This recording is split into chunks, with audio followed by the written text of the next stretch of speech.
Bob Zadek.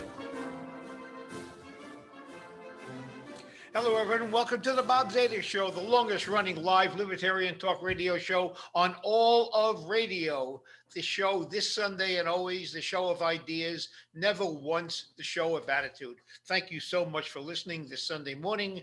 We are live on Facebook as well. So if you want to have a visual in addition to the audio, please check out Facebook. The Bob Zadek radio host is the link, and you will be able to watch us and to communicate, join the conversation. You're welcome to join. Thank you so much for listening this Sunday morning. This Sunday morning, we are going to discuss a principle that nobody can object to, or can they? The principle is equality. Who out there doesn't favor equality? And equality is often followed by or preceded by a modifier. There are lots of different kinds of equality: equality of opportunity, equality under the law. This morning, we are going to examine in detail an incredibly, oh my goodness, misunderstood concept of income equality. There is even enormous confusion about what that term even means. And as I wanted to learn for myself and have you folks learn as well, what this concept, which will dominate the discussion, the political discussion for the next 4 years, what this concept even means, income equality.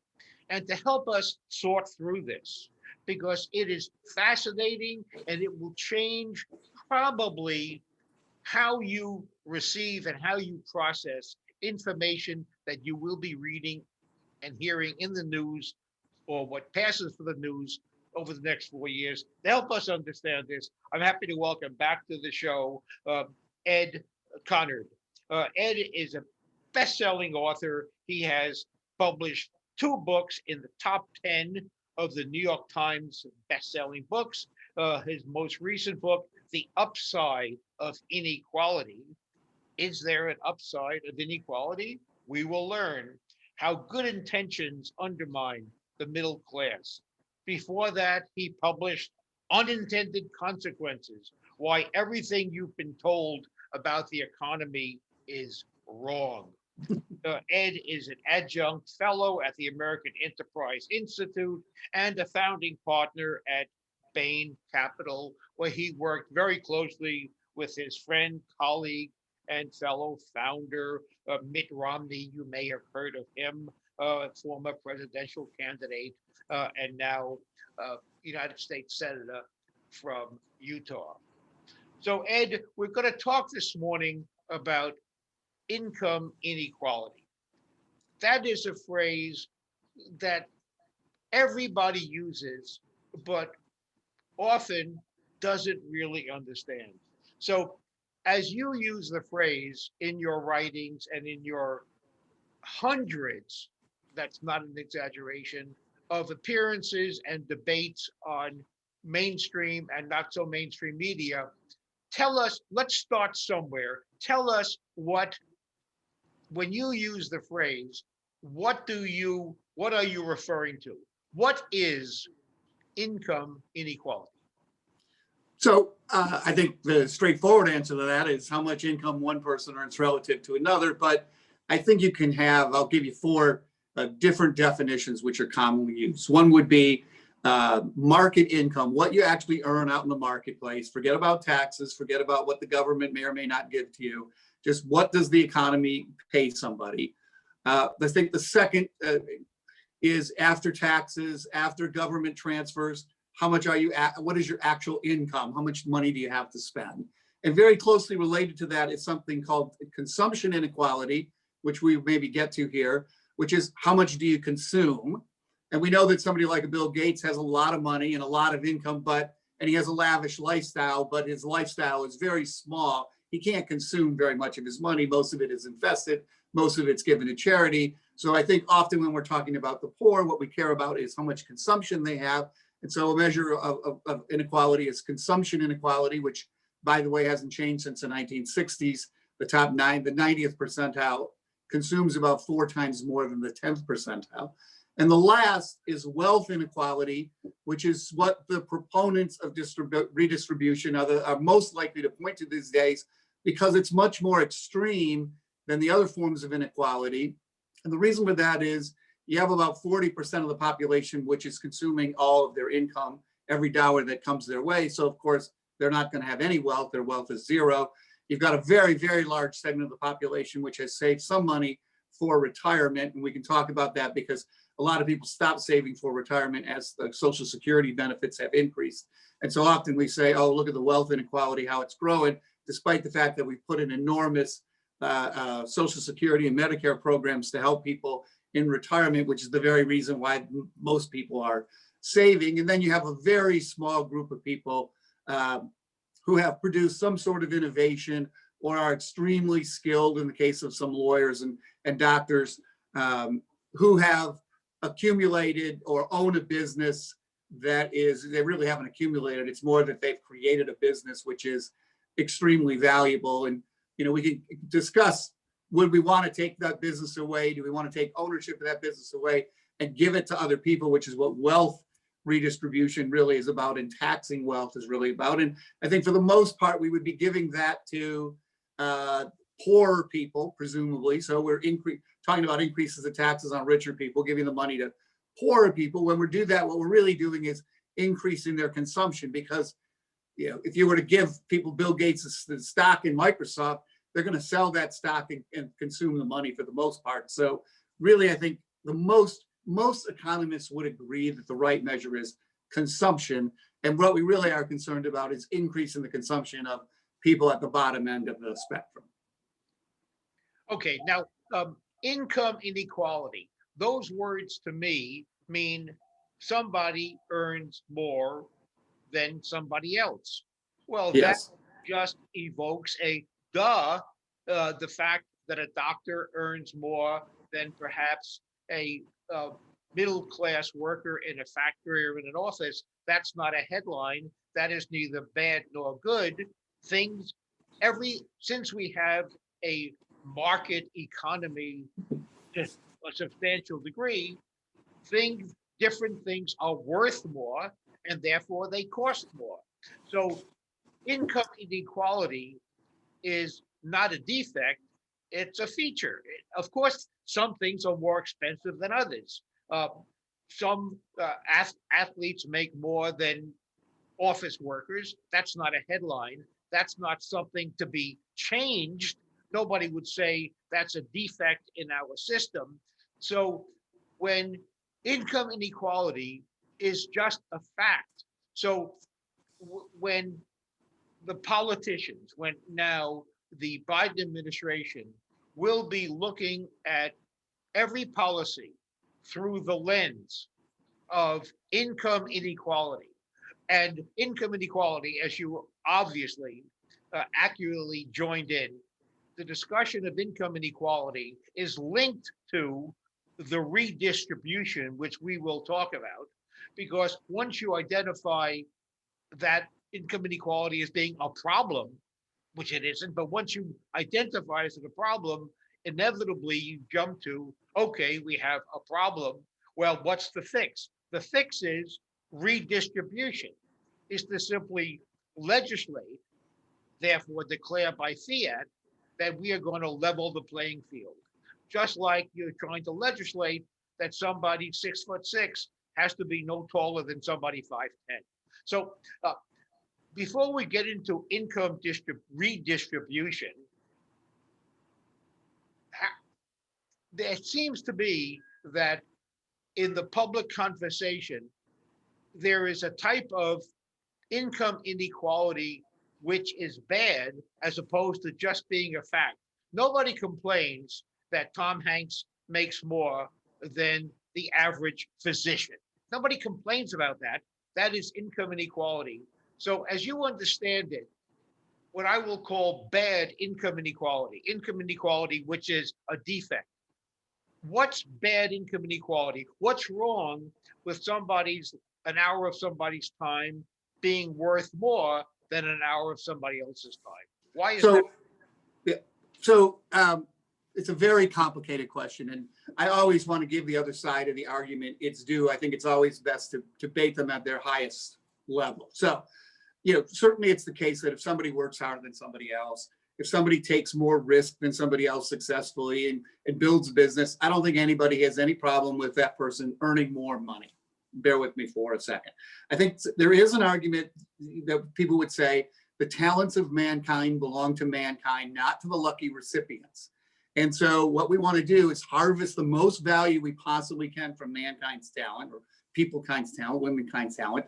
I'll call it mankind because I have for 65 years. But, we're just trying to harvest the value that we can. So even though somebody's more talented, and even though we'll allow them to earn more money, how much more money do we have to let them earn in order for everybody to get the maximum value from that talent? In the same way that we would say, we all kind of own the oil, we all kind of own the land, we all kind of own the air. I know we don't, there's private enterprise, but people would see those resources as mankind should benefit from those resources.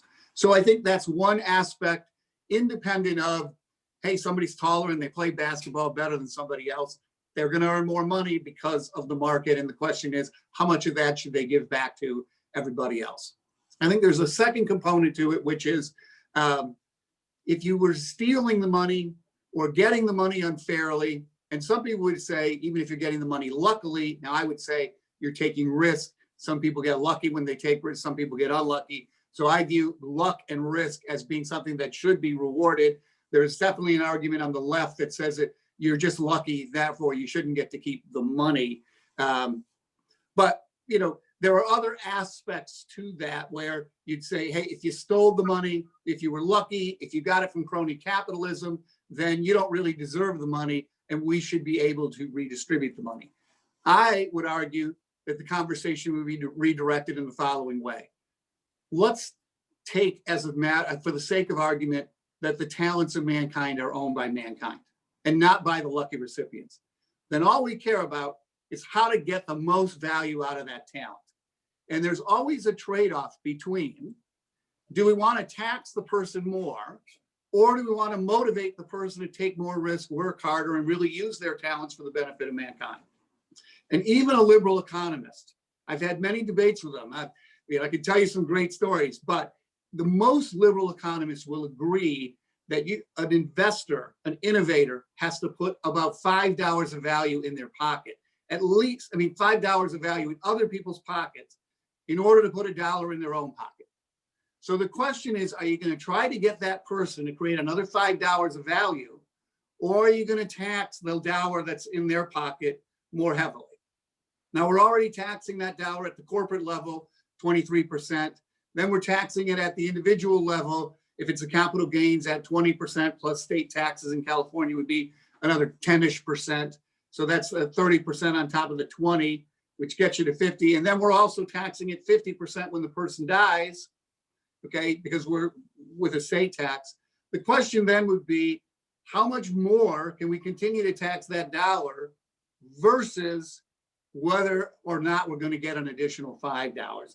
And as this conversation goes on, I'm going to show you that we have created a lot more of the $5 with a lot less talent in America than other high-wage economies like Europe and Japan have been able to produce. Our talent, I'll just go on here, we have about, if you look at academic test scores as a measure of talent, and there's many other ways to measure talent, I'm not trying to be narrow, but trying to be quantitative, we have about half as much talent, high scores per capita. We have about twice as many low scores per capita as Northern Europe, which is the second richest place in the world. So with half as much talent per capita and twice as much low-skilled labor per capita, low-skilled labor that needs to be managed by high-skilled labor to make it more productive, to help it earn more money. So we have twice the management challenge, and we have half the talent. We've been able to generate incomes which are 30% higher on average and about 30% higher in the middle class than the richest countries in Europe. Now, we can get to Luxembourg and some crazy little tax haven countries like that. But when you talk about Germany and Scandinavia and France and the UK, we are 30% higher. We're about 70% higher than Southern Europe, which is where our Our demographics look very much like Southern Europe. Our incomes are about 70% higher than Southern Europe. And I'll contend to you that is because we have done a much better job at motivating our talent to take the risks, to get the training, to work longer hours, to produce the innovation that other countries have not been able to get their talent to do. I'll give you an example. We are producing 5 times as many billion-dollar startups than Europe is. Second highest place. 5 times as many, with half the talent per capita, and where our economies are about the same size. And it's precisely those things that are driving up the incomes of our middle class. So I think you always have this choice. Do you want higher incomes for the middle class, or do you want more equality? We can get more equality for the sake of getting more equality. It's highly debatable, and I can talk all about my point of view versus the left's point of view, whether we can also have higher middle class incomes when we do that, because everywhere it's been tried, they've ended up with substantially lower incomes because they haven't been able to motivate their talent to do the work that's required to produce the $5. That is my argument in a nutshell. So your argument, which sure makes sense to me, obviously, but your argument is that we want to, while it's okay, my word, summarizing yours, it's okay to impose a tax on those people who are at the top of a disproportionate as compared to lower class. It's okay to impose a tax as long as you don't cross some mythical threshold so that they say, I'm out of here, I'm going to Gold's Gulch, I'm going to check out because I no longer have sufficient incentive to be a producer and to create jobs and wealth. So you want to find that sweet spot that's high enough to build a fund to redistribute, but not so high so they all catch a flight to Gold's Gulch.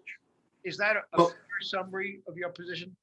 Yes, well, I'll make 2 little caveats. So do I think it's morally right to tax people 50, 60, 70% of their income? No, I don't. I think there's a moral right to freedom, a moral right to free property that we start to impinge on. But does the government have the right to tax people for the common good? Sure. But at some point, do I think it becomes immoral? Yes. Second point is this.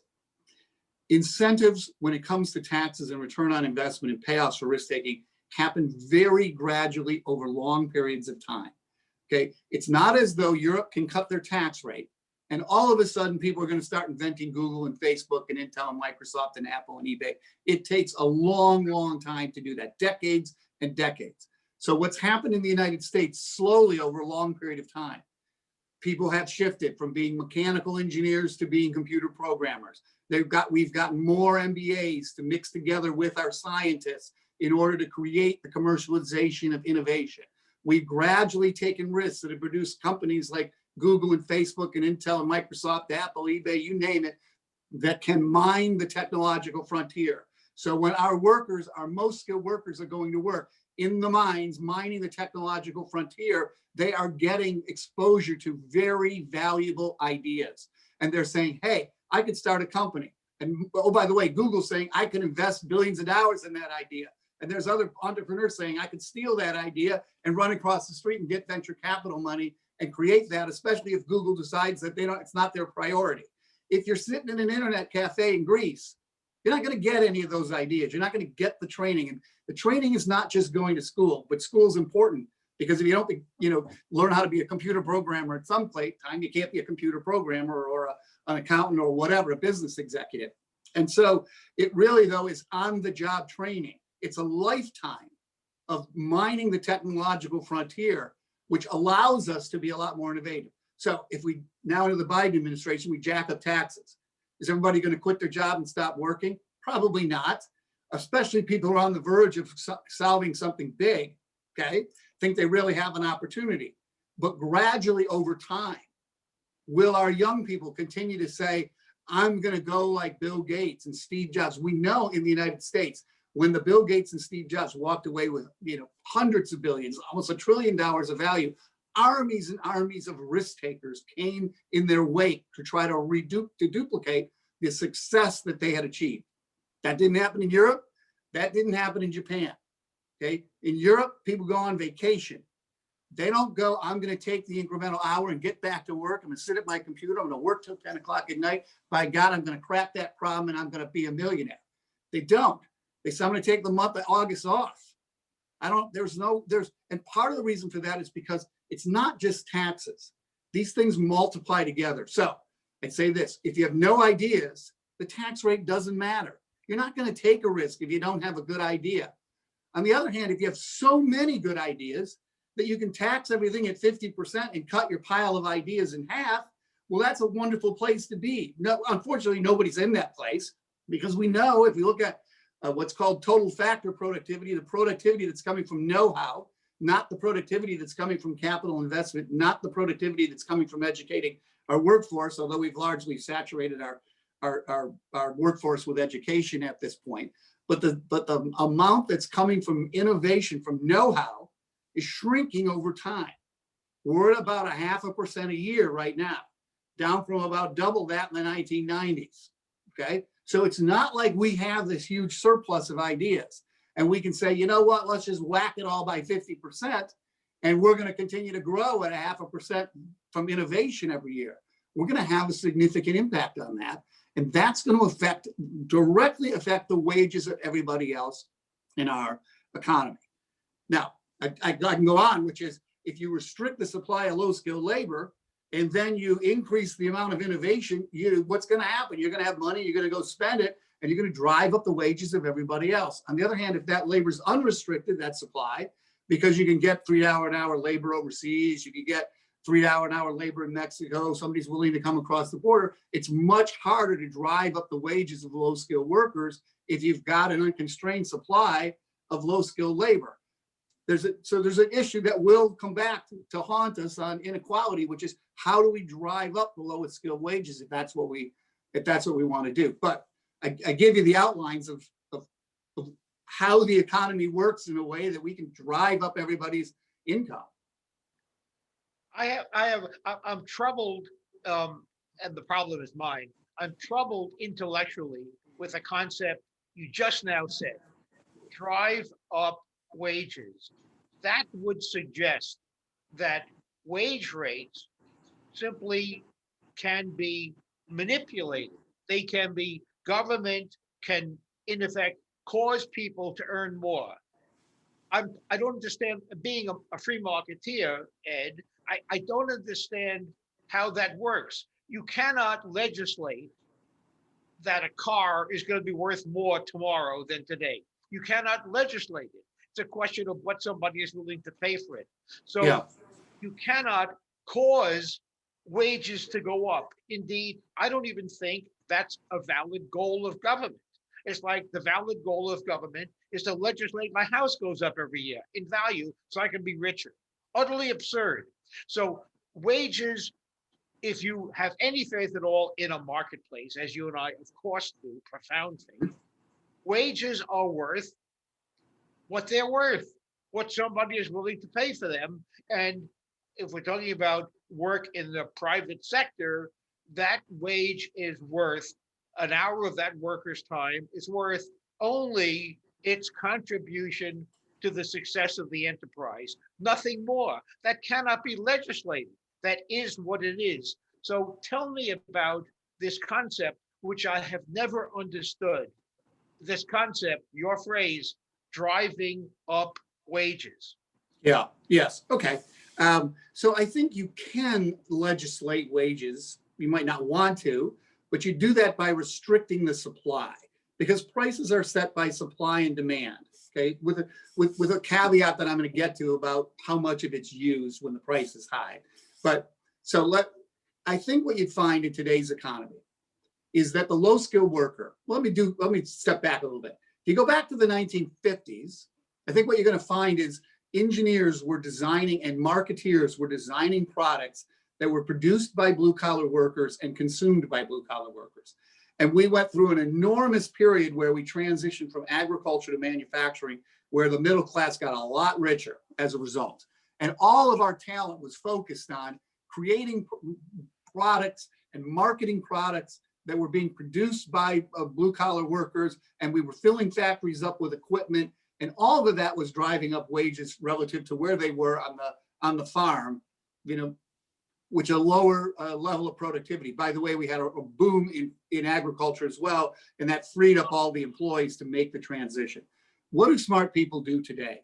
They work for Google, Facebook, Intel, McKinsey, Goldman Sachs, okay? They don't employ any blue collar workers, and they're largely working for each other, increasing their own productivity. It's where our economy is today in an information-based economy. It's fine, it's probably the best use. And in the United States, where we have a shortage of talent, guess what? We're even more focused on creating the innovation that increases the productivity of our constrained resource, which is talent. And all of the information technology, most of it, people are using it for entertainment. The talented people are using it for data and information and decision-making. And that is making them a lot more productive. And luckily, the window of opportunities to apply those skills to is even bigger than the increase in productivity. And that's in part why you see wages rising of the most talented people. Now they're soaring for the 1%. That's the fortunate risk takers who we can come to. What's happening on the other side of the equation? Three things have happened to increase the supply. One of those is automation. Okay, a big part of what you're seeing in, manufacturing used to be 30% of employment. Now it's down to 10% of employment. A lot of that shift is to services. And we know that the productivity of services hasn't grown anywhere near as fast as the productivity of manufacturing. It's much harder to manage services because you really have to supervise the workers, as opposed to in a factory where you say load that equipment with parts and the machine makes the person do it and sets the speed, and it can all be kind of engineered and you can walk away. Command and control management is the way I would describe it. So automation has been one thing. It increases the supply of low-skilled labor. Low-skilled labor is pushed over into the local service economy. The second thing is $3 an hour offshore labor. We have put, millions and millions, probably 100 million offshore workers to work on our behalf at $3 an hour. It makes everybody richer, okay? But 60% of the value is captured by people who aren't the workers, okay? The top 40%, retirees, poor people who aren't working, but largely getting their money from the government. So 100% of the cost is falling onto the worker, and they're capturing only about 40% of the value. So we're all getting richer, but not in the same amounts. And it's not clear that the lowest skilled worker is benefiting from that. And then the third is you've had an enormous wave of immigration into the country over the last 20 years. We've added about 50 million jobs. Half of those have largely been immigrants and on the low skilled side of the wages. And so you've unconstrained the supply of low skilled labor. So what happens? Work will expand because the price is lower. So now you're going to say, I've got hedges, go ahead, cut my hedges. I don't have time to supervise you. It's not a very productive job. If you try to charge me $15 an hour, I don't care about gardening my garden. If you do that, I'll do it myself. I'll leave it untended out. A whole bunch of tasks that I won't do. Now, on the other side, if you were to say, I'm going to restrict low-skilled immigration, or, in the case of trade, and I'm not for this, but I'm going to restrict trade, you would increase the amount of demand for domestic low-skilled labor, okay? That would start to drive up the wages. Second thing that would happen would be, you'd say, okay, those hedges, I'm not going to plant hedges now. I'm not going to tend my garden. I'm not going to cut the grass. I'm not going to have a huge lawn. And so a lot of the very low-skilled jobs that are very unproductive and don't get paid much would start getting pruned off. The economy would be smaller. It would be growing more slowly, but wages would be higher. And there would be redistribution from the richest people, the most skilled people, to the lesser skilled workers. And that money wouldn't be getting redistributed by some rent-seeking politician who's trying to buy votes and is largely giving out handouts to people who don't want to work, because after all, anybody can make money who works, okay? What you want is money for not working. And so you'd be creating workfare as opposed to welfare, but you're doing it through policies by controlling the supply of low-skilled labor. And we could have a debate about whether that's good or bad for the American, the economy. Might not be, might be, but I do think you can control with policy, you can control the supply. and it will have an effect on the wages. Now, a couple of comments. It really started me thinking, Ed, when you were speaking. My first comment is that I often observe when I have a conversation on any topic with progressives, people, as you will, on the left. I start with an observation that I ask them to challenge, and they really can't. The difference between any policy that you on the left would favor and the policy that I would favor is that the only way you get your policy is through force and coercion. Yes. You have to have somebody who is authorized to carry a weapon to force your policy upon your citizens. Every single policy that I propose is voluntary. It requires force only to protect my freedom. That's the only use of force. So therefore, I challenge, and they never can meet the challenge. Anybody on the left, you favor a more coercive, less free policy. And in what you just described, and how you in government can raise, in effect, artificially raise the value of an hour of unskilled labor. What you said was you restrict immigration. In other words, you deprive the freedom of somebody to move with their family to a place where they can thrive. You deprive them at force. You put a wall at the gate. No doubt. Is when you were speaking about reducing the supply of unskilled labor, you know what I thought of, Ed? That's what Jim Crow laws did. Jim Crow, indeed, that's what the minimum wage did. These were all government Yes and yes. policies, and which are now, of course, an embarrassment and an abhorrence to anybody with any kind of moral compass. Those policies were done to do just what you said, which is restrict the supply of unskilled labor.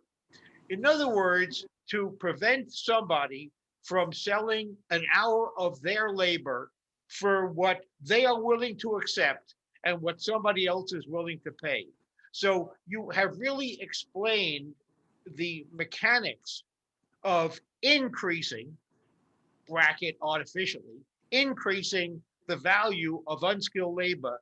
The only way to do it is by depriving huge swaths of the population of core liberties and using coercion and force. And I want to be sure, because you were obviously exactly right, and I want to be sure that our listeners and viewers understand the import of how you have explained how one artificially increases the value of an hour of a human being's time, because that's what you have said.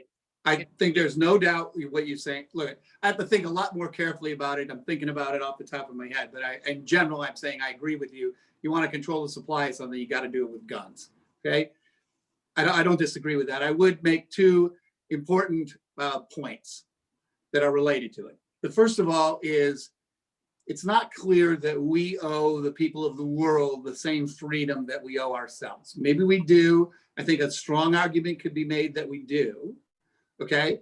But I also think when you talk about who we're pointing the guns at, we are pointing the guns at the rest of the world and saying you can't come in or you can come in. We're setting a policy about who can come in, as opposed to pointing the guns at ourselves. And I agree with you that minimum wage laws and Jim Crow laws pointing the guns at ourselves, and that is a very dangerous and often immoral thing to, probably always an immoral thing to do, but I'll say, often an immoral thing to do because I haven't thought about it very carefully yet. The second thing I would tell you is, whether we like it or not, we do not live in a free market economy. Bear with me for 1 second, because we have agreed to give out very rich safety net benefits to everybody. We are unwilling to let somebody actually get the market wage. So if we had an economy where we said everybody who comes in can get the market wage, although we might be driving everybody down to, Indian 50-cent an hour wages when we're overrun by the rest of the world. Okay, and everybody here might be making 50 cents. If we were willing to let them make 50 cents, and I don't think the citizens here who are going to end up making 50 cents, who are now making $15 an hour, are actually going to elect you to anything. They're going to fight you every step of the way. So I don't think you can pull together a winning coalition with that point of view. But, if we were to let them all go to the market wage, I think it would be different than what we're doing today, which is, we spend about $1.3 trillion a year, not on the elderly, where we spend another, $1.5 trillion, but we're spending $1.2 trillion on the non-elderly, which if you divide by all the people who are under the age of 65 times 20% to get to the number of people in the bottom 20%, that's $22,500 per person that we're spending. Now, all of that's not going to the poor. Half of that's going to the middle class. Half, I can give you the exact number. It's not really half, but close. $22,500 for a family of four. You're talking about $90,000 a year. Now we're giving about $25,000 to $30,000 to a poor person. Okay, so when we let a person in from Mexico, who maybe their market rate, if we let everybody in the world come in here, would be $3 an hour times 2,000 hours a year is $6,000. We better stop giving everybody $25,000 of safety net benefits because we cannot feed the whole world with our economy.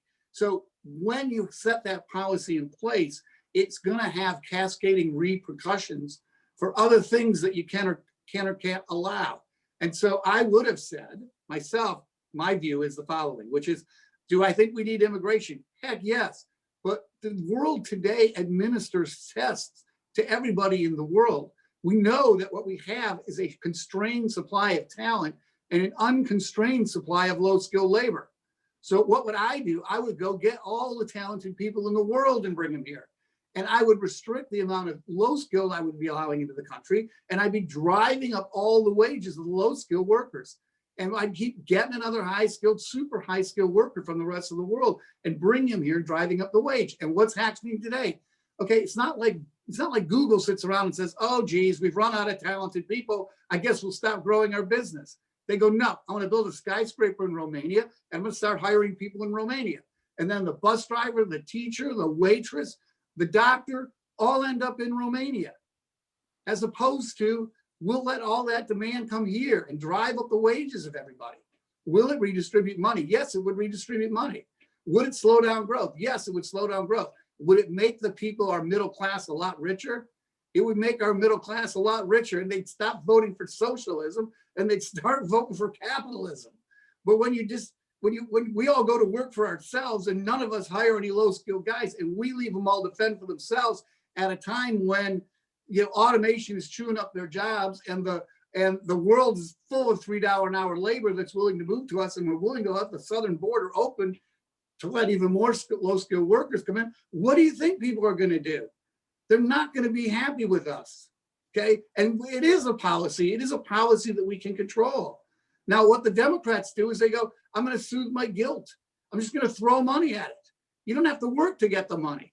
And even the blue-collar Trump supporter is like, I don't want a handout. I'm against the handout. A handout destroys my community, destroys my children, destroys my family. I don't want welfare. I want a higher wage. That's all I want. I want a shortage of low-skilled labor, drive my wages up. If you do that, I'm going to be happy with you. I'm going to vote you into political power. Otherwise, they stay home and the Democrats take control of the Senate. And what do? They open up the southern border and flood the labor in, and then they give everybody a handout to soothe their guilt. I don't think that's a better alternative, and those are the real world alternatives. I have a couple of comments. First of all, you mentioned policies that drive down wages. I submit, I'm just going to comment.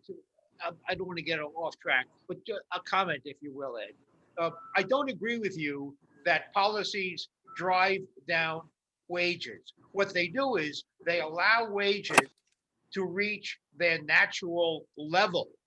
The policies, like restricting labor, drive up, create an artificial shortage that drives up the prices. But the absence of policy merely means that wages find their natural level. That's all that it means. So, But the natural level of low skilled labor, we know that the natural level of low skilled labor in the world is zero. It's $3. It's $3 an hour. It's $2 an hour. Is that what we want in the United States? We want $2 an hour labor here? Well, we're going to have a revolution. We already have twice as many low skilled workers as Europe has, and they're already socialists. Okay, you let our country get overrun by the low skilled worker. You don't think they're going to vote for socialism? You don't think they're going to vote to take all your money away, take your freedom away? I mean, let's be practical here. I'm okay talking about the theoretical, and look at, we live in a world, and we've gotten rich living in a world with $2 an hour labor. Okay, but we let that $2 an hour wage pervade into the United States. And it will get here. It won't get here. It will get here if we open the border. If we open the border up wide, which is what a lot of libertarians want, we will be overrun by 1 billion people. Okay. We know this is happening in Europe already. I mean, Africa is trying as hard as it possibly can, Africans to get to Europe. Okay. All the people in the Middle East are trying to get through Greece to Europe. Europe is going to be overrun by the rest of the world because it's a very difficult time constraining the border. Now, okay, but you're going to have a very different world. You know, Europe benefits, by the way, from the fact that you got Northern Europe where all the high scorers are, and you got Southern Europe where they have a lot more low scores, and they don't even, Northern Europe gets to tax themselves and create a benefit program for themselves.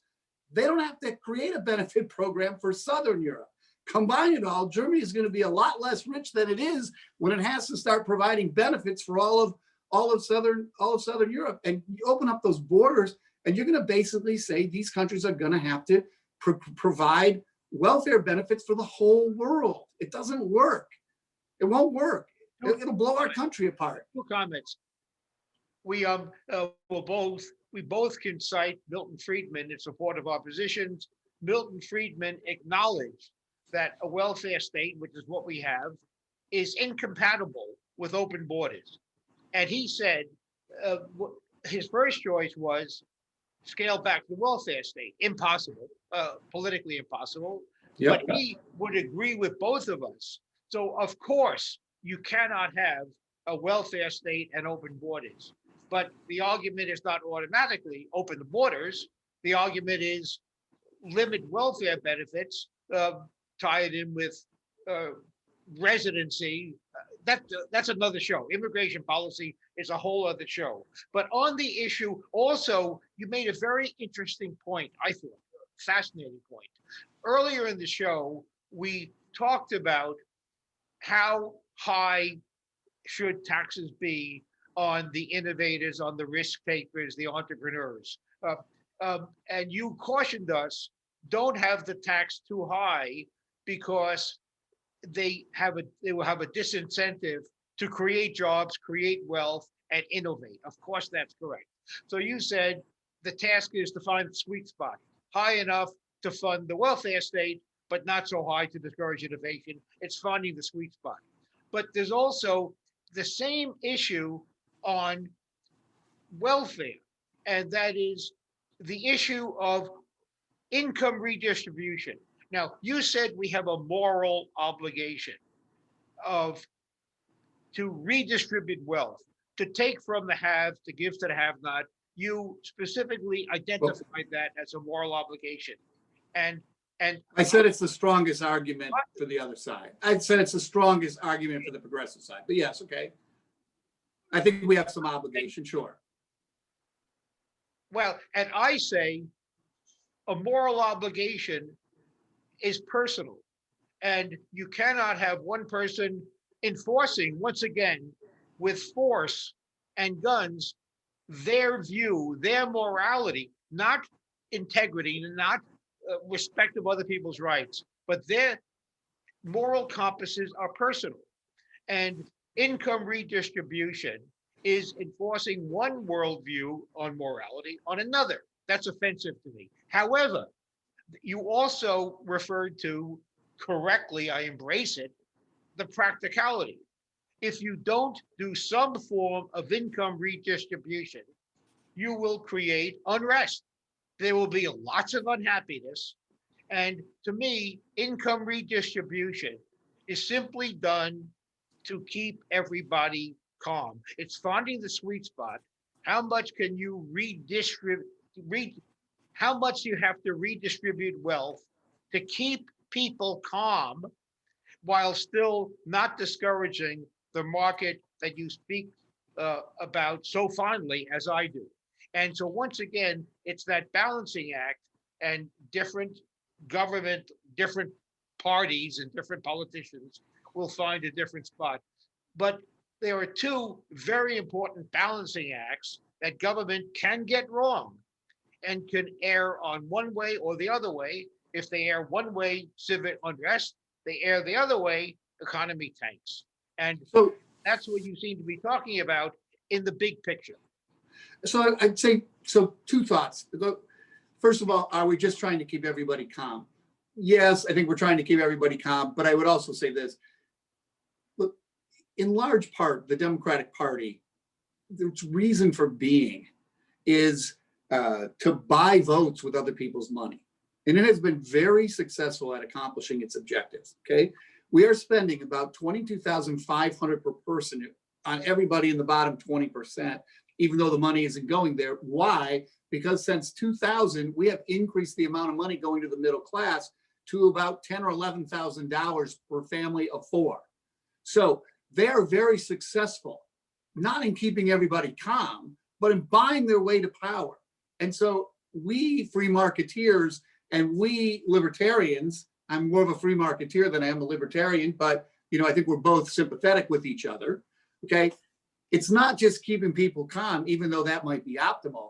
It's winning the election against somebody who's determined to basically give them more, no matter how much more. It's mercy at any cost. It's more, no matter how much more. And it's gotten to very, very high levels. And, we're not just at the soothing level anymore. We're at the give me more level. Second thing I would say is, imagine we were in a rowboat and we are set adrift and we all have to work very hard to live. And you're not pulling your weight. Do you get to do whatever you want? Or do we throw your ass out of the boat? Okay. I think it's a little more complicated than everybody gets to do whatever they want. Now, I think we're libertarians, and this is where I kind of part ways with libertarians. When you're a rich, talented, successful person, your priority is freedom, freedom, freedom, freedom. Believe me, I think we have taken a lot of freedom away, and I think it's very dangerous, and we've stepped way over the line on that. But I don't think freedom is the only moral issue. There are other moral issues as well. And so if we are in a rowboat and we do all have to work hard in order to survive, and you refuse to pull your weight, it's not clear that we got to drag you along with us, okay? We can take a vote potentially and throw you out, and it's not clear whether we're doing the moral thing or not.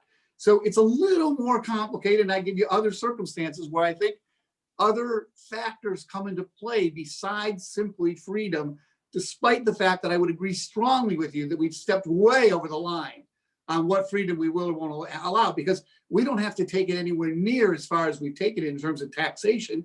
The only reason we've taken it that far is because the Democrats are determined to buy votes, and they keep winning elections because it's a powerful, powerful force.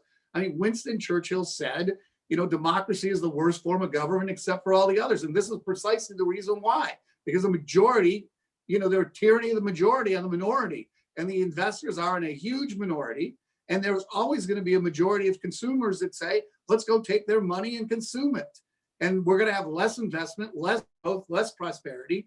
And so I would always say, and I go back to where I started, which is I'm willing to concede the left's arguments about morality and what the responsibilities of talented people are. I think it's more powerful ground to stand on to say, okay, I'll accept that. I don't agree with it 100%, but I'll take it as for the sake of argument. And now, what do I need to do to make the middle class as successful, as rich as I can possibly make them? I just want policies that optimize there. Because what I think happens is people think that we're taxing the rich and giving it to the poor, and then it's not costing them any money. Oh yeah, it's costing them a lot of money because they are demotivating the creation of the $5 in order to get a nickel of the dollar to redistribute. And the nickel just isn't where the leverage is, isn't where the money is, particularly when you're taking 50% of the money away already. Another nickel isn't going to make the middle class richer. And so, America's middle class enjoys incomes that are 30% higher as a result of our policies versus Europe's over a long period of time. Now we have 2 minutes to go, Ed. I want to just summarize. I know the time goes by fast. Sorry about that. Wow, really fast. My sort of very brief response, and then we'll help our audience understand how they can follow your writings and your works, which are brilliant works. And we're better off for you having written your books. But just my parting comment is, in our founding documents, the Declaration, the Constitution, and the Bill of Rights, if you want to separate the Bill of Rights from the Constitution, there is not one syllable that I am aware of where government is either empowered or tasked with the job of having people's quality of life improve. That has been, since the founding, the job of the individual, not the job of government. Government's job is to make sure that nobody else interferes improperly with your fulfilling your potential. And this duty of government to help out people in need is an individual duty that I hope to heaven everybody recognizes, and in their generosity and in their support. But I never want to compel it. Compulsory morality is not morality. It's simply the absence of freedom. 30 seconds. I don't even think we disagree on that. So Ed, No. in our closing, so our audience can follow your work, tell us how they can follow your writing. Do you blog? Are you active? Yep. So the easiest way is to go to my website. www.edwardconard.com. That's Conard. It's Conard, not Conrad. So www.edwardconard.com. I just had a chapter that came out in an Oxford University Press textbook called The Economics of Inequality in High-Wage Economies. You can get a free copy of the chapter on my website if you'd like to read it. That's my latest thinking. The Upside of Inequality, sitting up here, are my books, by the way. Talks a lot about morality and libertarianism and where I agree and disagree, if you want to really dig into the details of that, and has lots of data about what it takes to make the middle class as successful as it can possibly be. And my concluding comment as the music comes in is, inequality is a feature of the free market. It is not a defect. Inequality causes people to work harder, simply work hard to make $1 of their labors valuable enough that somebody is going to buy it. That's a personal task each of us have. Ed, thank you so much for giving us an hour of your time this weekend. Good luck with your book. I invite my friends out there to read it. There's a lot to learn from Ed's writing. So thank you so much to my friends out there. Thank you to Ed. Bob Zadek saying so long for now. I'll be back again next Sunday for another hour uninterrupted of ideas, not attitude. Thank you.